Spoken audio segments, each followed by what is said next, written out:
So I came in here to make a video about a garden trellis. You know, spring is here. Have no fear. Now I'm looking out the window and Michigan weather does not agree with me. It's snowing now, but since this is a Midwest, so tomorrow we could be in shorts and t-shirts. Back to the trellis. So I was watching this gentleman's video right here, and he shows you how to make this trellis from top to bottom. He also says if you're going to make it, make it yourself, try to add something to make it a little better than the other people. So if you're going to sell it, have customers attracted to yours, or if you're going to make it as a gift for somebody else, do that. The second point is this, because one of my favorite YouTubers says there are a lot of videos out there from people that have no business stitching, showing you how to do things. So I'm going to add one more to that. This is a simple project. I just want to show you that there are, even though it's simple, there are things that you can do to it to make it yours, make it a little different, make it more appealing to somebody looking through 10 of them that look alike. So I'm not going to try to make it more complicated. I'm going to try to make it as simple as possible for people to be able to do it without any crazy tools. But you'll see. We're going to talk materials based on the tools that you have, because that's probably the most important part. The easiest thing would be this. This is a furring strip. You can buy them at your local hardware store, generally about $2 or so. They're pre-cut. You're just going to have to sift through them and find a couple of them that are nice and straight, maybe with not as many knots.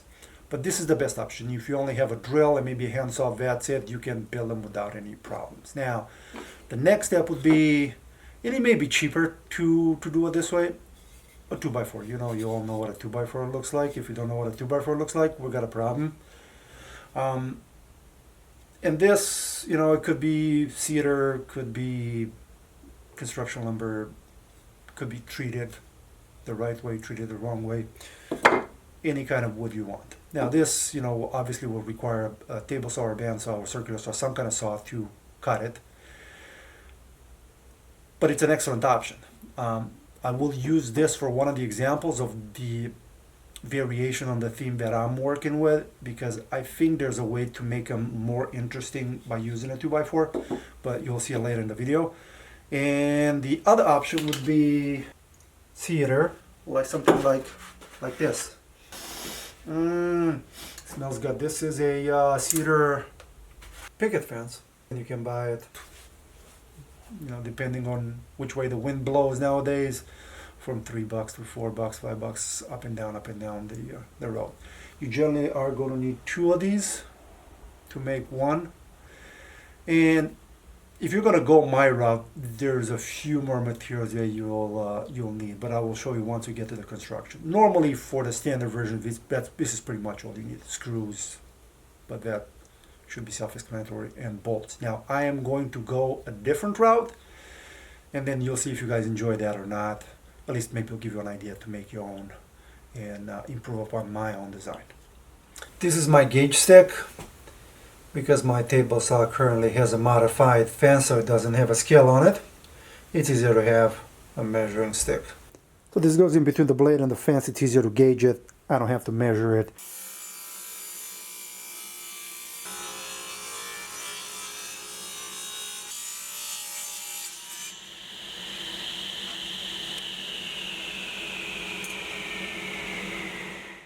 Now, if you don't have any saw, but you are the chosen one, so now the most common approach after you've got everything cut would be to basically bunch this all together, get them like this, get them nice and straight, probably put a clamp on it, drill a hole in here and put a bolt. We're going to do something similar without the bolt. So that's why you can probably see this dowel rod. So we're going to use dowels to give it a little more natural look, I guess. We still need to drill the holes, so you can drill them one by one. You can measure, put a mark, drill them. You can make yourself a little guide and maybe put this, like this on the edge, and use this as a mark and drill your hole so they're all in the same spot. One thing that's worth mentioning is this: regardless if you're going to drill one at a time or all of them at the same time, you want to have a sacrificial piece behind, because what happens is when the drill bit comes out, it will tear the fibers, and you're going to end up with a bad looking hole. And no matter how I say this is my 5th take, it just doesn't sound right. But we'll call this good enough. Now, if you're going to do a lot of them, a self-centering jig like this is probably the best course of action. You know, and this is basically how it works. It's aligned right in the middle.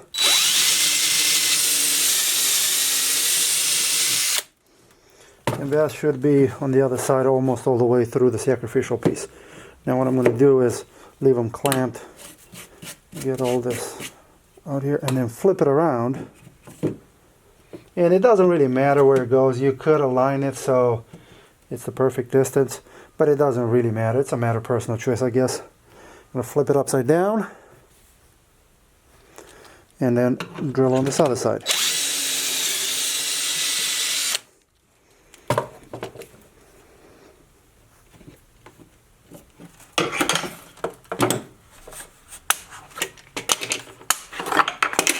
Okay, so now we have the holes on this side perfectly drilled through.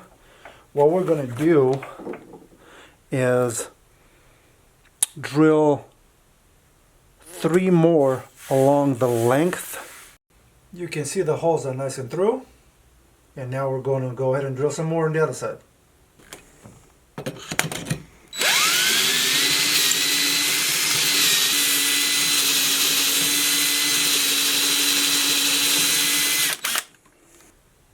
And this is what I mean about having a sacrificial board. That is what the actual piece looks like. And this is what the sacrificial board looks like on the axle. So you can tell that it's all beat up.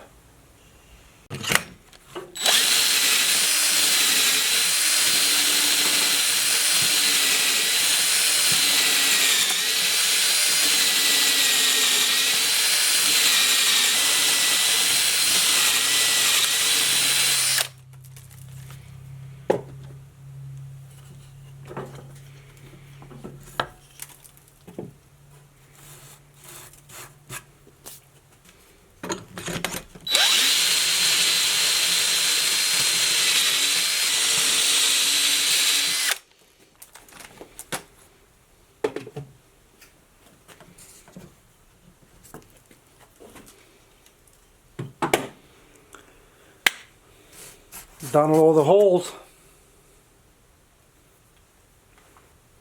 Okay, so after all this work we end up with 5 boards with 5 holes each. And for the next step we're going to start assembling this thing. So you got to this point and now you have to make a decision. You can go the most common route and get yourself some carriage bolts, put them in here. I don't have long enough carriage bolts, but you understand the principle. Tighten this, and then this is done. Now, if you want to go the other route, it's going to be a little more time consuming. You're going to need clamps, glue, dowel rods. Sounds like a lot, but it makes it look a little more interesting. So, you get yourself dowel rods, and the trick behind this is to basically put a little bit of a angle on it, almost like you're sharpening a pencil.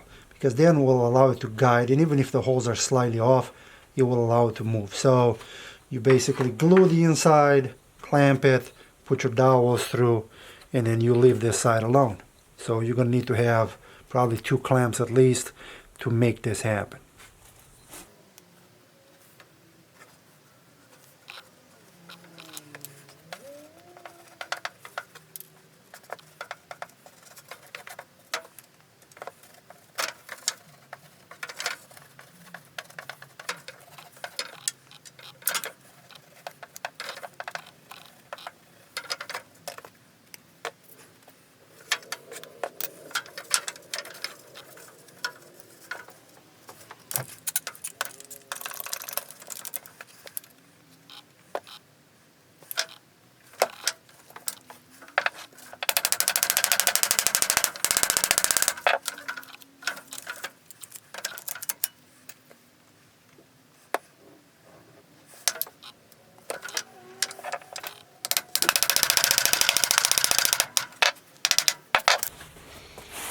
Now you want to clean up the glue, because if anybody decides to stain it, it's almost impossible to do that. It's a bad idea to stain it if that's what you're going to do. But if you don't plan on to, like I don't plan on doing anything with this ones, then that should do the trick.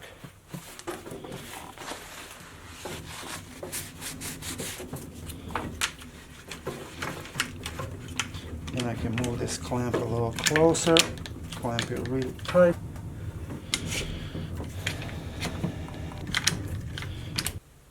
And you can use stronger clamps, obviously, if need be. But this generally does the trick.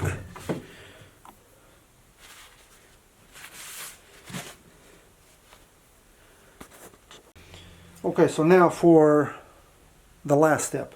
You can cut the dog ears if you want. You can trim them over here, but for timing's sake, I'm not going to do any finishing right now. You have a 36-inch dowel rod. This is oak. You can make yourself some out of cedar if you're able to, make some kind of jig. But this is the idea. You're going to find the center of this.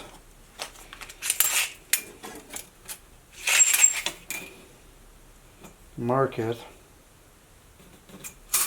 And in theory, you should mark half of this so you know where to align it. But let's say this is where the middle of the centerpiece will go.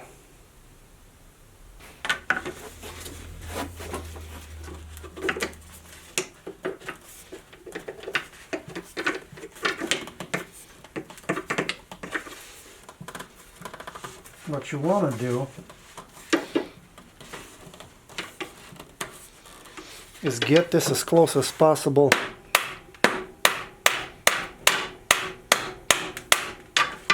to the middle. Now, if you have a woodworking table and you have a hole through, you can probably put it like this. And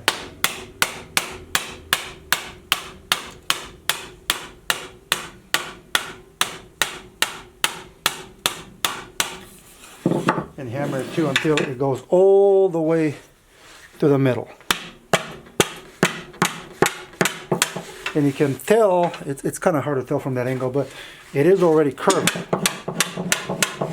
And then you could measure the distance also, but now you can start spreading them a little bit, and then you will see where the center is. The center is right here. Put a little bit of glue over here. Move the board right in the middle where you had the markings. If you want to be extra safe, you can put a finish nail. I don't have a long enough one, but you basically will drive it through here, easy way. Or a screw, or a pin nailer. You basically put the pin in here, and this thing will not move again. So this is the center. Center is glued and pinned. It's not going to move. The next step is you're going to do the sides, the very edge of it. So the whole idea is this. You're probably going to want to do kind of what you did at the bottom. Give yourself a little bit of room so the dowel sticks out a little bit. So put a little bit of glue over here.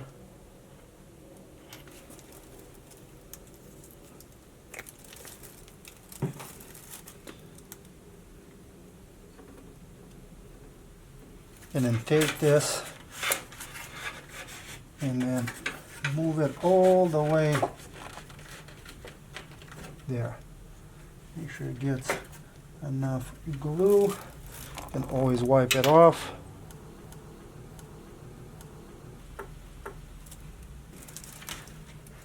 Okay. Once you got in the position that you like,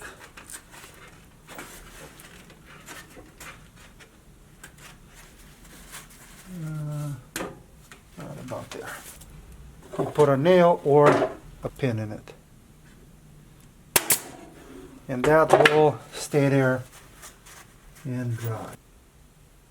And now basically the center, the middle, you can put it whatever you want. You can measure, and let's say the center, this is about 16.5 or 42 millimeters, so 8.25 would be right about here. So if you want to just scooch it back Put a little bit of glue on it.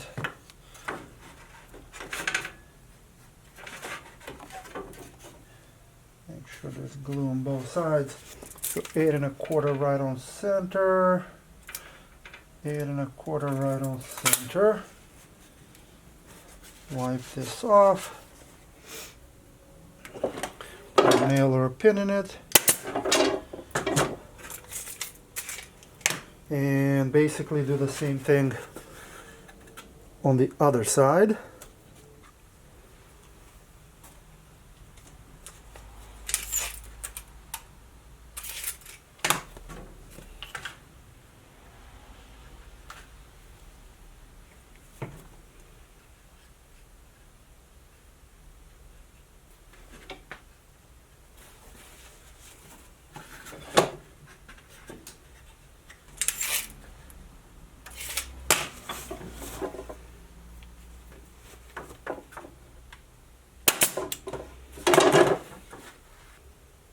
And in case it is unclear why I didn't do this one, I did. But the bane of all YouTubers is the battery dying. And that's exactly what happened. I was not going to say it, but the principle is the same. You know, you do the middle, you do the two sides, and then you do that side.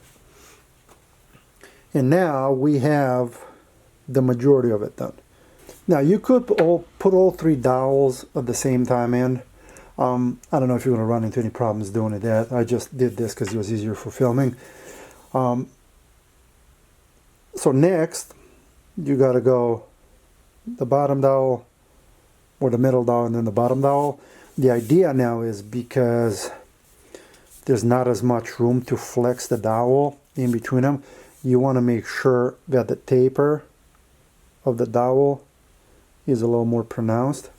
So it gives you enough room to insert it in there and move it forward. You'll probably still need to move them around and do kind of what we did here and pin them and move them around, but that's kind of the idea. And this is what I mean. If you look at the rod, when I put it through, this part goes fine, but this is about where it will want to try to go. So you want to bend it a little bit, get it in, possibly even flex this other board a little bit, and that will allow it to go a little easier in there.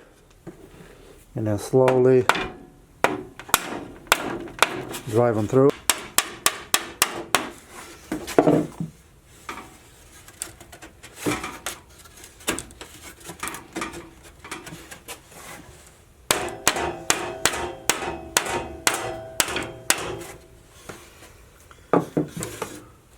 So now you got the rod all in here, you do the exact same thing. First thing you want to make sure you look down the center board and make sure that it's straight. Find the spot where it actually goes. Same principle. Put a little bit of glue on it.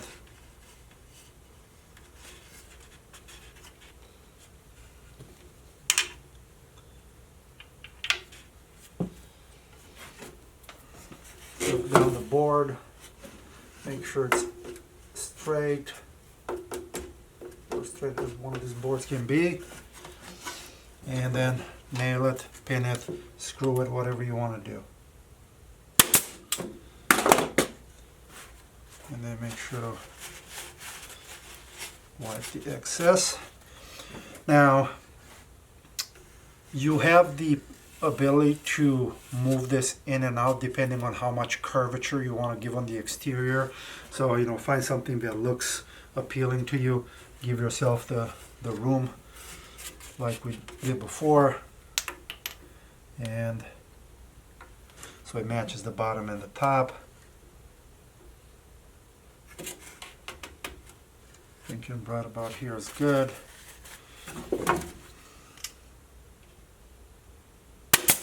Okay.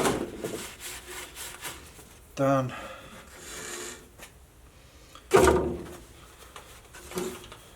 Tape.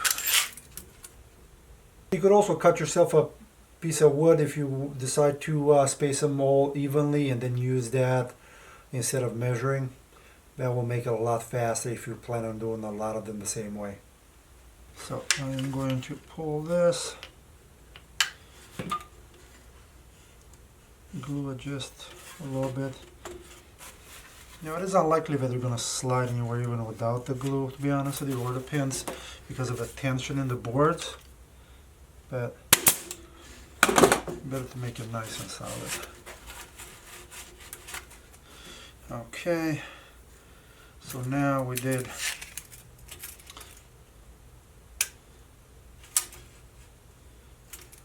think we did 9 to the other one. So this one goes about here. Okay.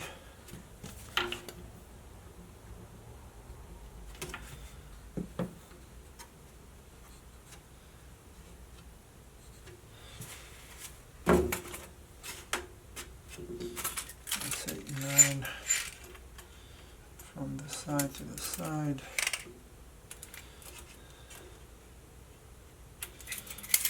Right here. Okay. And pinned in place. Okay. Now for the last piece.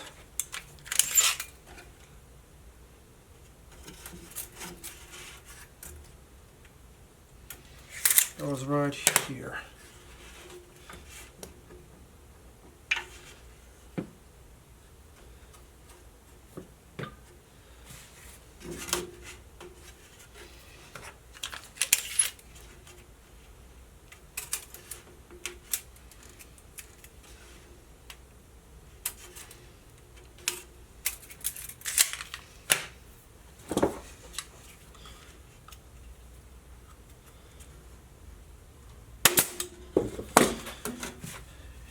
And that's all she wrote for this one. Last one is, and I'm going to have to turn this around. Okay, now for the last piece, put it through here, slightly.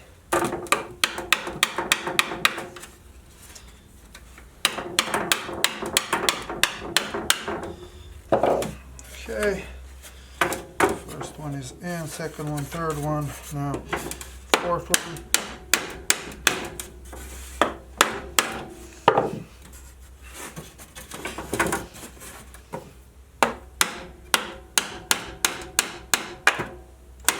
Like I said, because there's not enough give, there's not a lot of play over here, it's a little harder to get in, and I don't really have a good way to hold it. But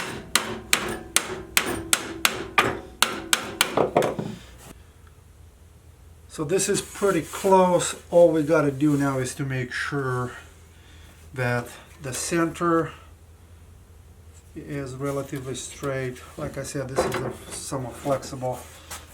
So it looks like it's about here. We got enough room to give ourselves a nice little paper. Okay, so right here, again, it's about here. We'll put this somewhere.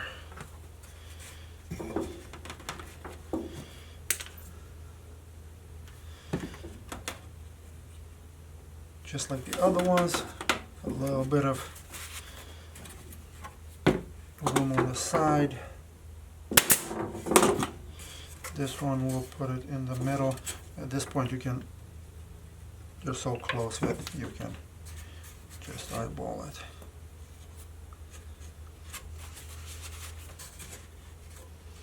Looks like this is about the center.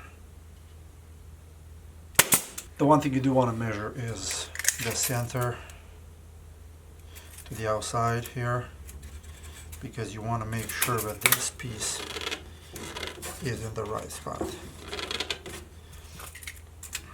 So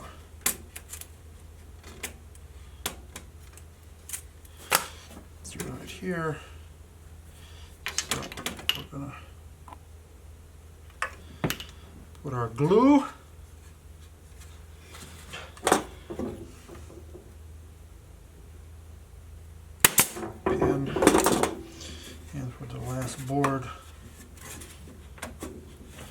Looks like it's going right here.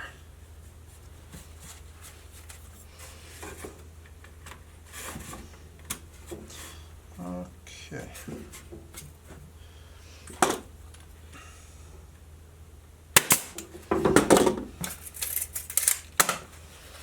Don't forget to clean up the glue.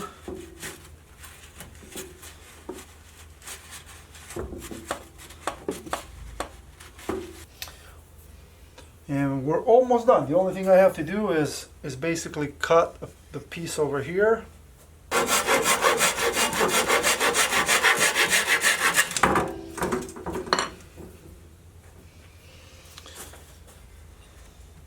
guess there are two pieces that I need to cut.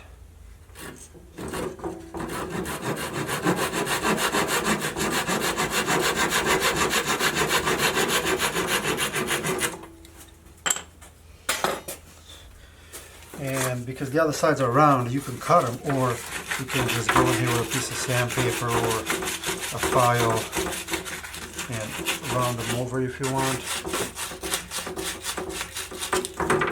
And yeah, it looks like we are officially done. I'm going to put it somewhere so you can see the full beauty.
The trellis is done. All that's left is a little bit of trimming. You know, there's still the tags, but for the purpose of the video, I didn't want to spend time doing that. So just decide what you want to do there. The bottom, sometimes it's better to glue things because we have a tendency of shifting slightly when you glue them. So if you cut it after everything's glued, it's a lot nicer. As far as putting it in the ground, you can just get a regular wood stake, put 2 screws into it, and put them in the back. Or if you want to go that extra step, you can get one of these. I'll put the link in the description. It's a metal stake. It's designed for concrete forming, so it's solid. Now it is $4 or $5, something like that. But it's metal, so it's gonna resist a lot longer in the ground. So if you want to differentiate yourself from everybody else, then that might be a nice offer. Or at least put the wood one and tell people about it, just so they know, hey, if you want something a lot more durable, you can just go to the local hardware store and get one of these. But yeah, as far as the other construction, the 2x4, I think I'm going to make 2 videos because this one, I already see it's going to be a long video. And there's only so much trellis one can take in one video. So I will make the other one, and then you guys can decide, see which one you like. And if anybody has any ideas, wants to do something different or improve upon my own design, I would definitely love to hear about it, see it if possible. And yeah, that's it. Have a good one.